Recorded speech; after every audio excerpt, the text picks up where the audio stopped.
Podľa informácií od občanov vieme, že v areáli základnej školy na Holého aj na Pribinovom námestí vo Veči sa zhromažďujú rôzne skupinky občanov, ktorí tam pijú alkohol a požívajú aj iné návykové látky. Ja sa chcem len opýtať, že či sa konajú nejaké pravidelné kontroly zo strany mestskej polície, či sa plánuje inštalácia kamier, prípadne ak tam už nejaké sú, tak rozšírenie, prípadne aké iné opatrenia sa plánujú, aby sa táto situácia riešila alebo aspoň zmiernila. Takže mestská polícia vykonáva pravidelné kontroly, aj ktoré sú oznámené, tie preverujeme. Na Holého určite, aj teraz poslednú dobu sme tam mali chytených maloletých, ktorí odtiaľ boli vykázaní.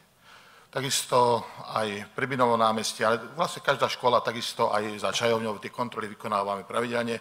Tie osoby, keď vykážeme, tak sú vlastne v jednej počíslo vedené správy. Do budúcna možná naozaj by som navrhoval urobiť lepšie to oplotenie, lebo na tých základných školách veľakrát chýba oplotenie, oni tam prejdú a takisto možná tie kamerové systémy dobudovať. Oni sú vybudované, ja sa pamätám, na Holého. Sa robil kamerový systém už celkom dávno, ale obvykle, keď sa urobí technické riešenie kamerového systému, tak to je akože na 20 rokov útrum.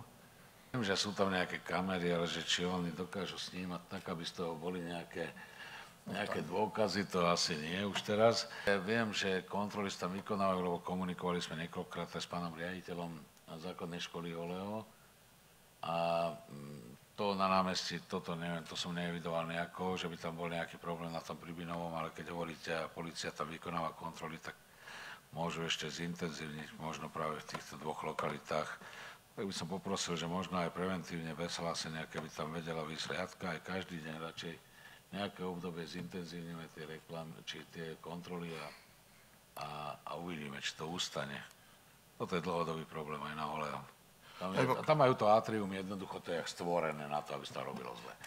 My tie kontroly robíme aj sami od seba, takisto aj nemocničný park, lesopark, predstaničný priestor, všetky úlohy, ktoré sa, aj tá čajovňa, robí sa tam, tie kontroly sa vykonávajú. Len aj trošku možná spoluprácu, keď to nejaký občan vidí, tak lepšie priamo zavolať na telefónne číslo a aj nahlásiť a s tým nám vlastne pomôžu.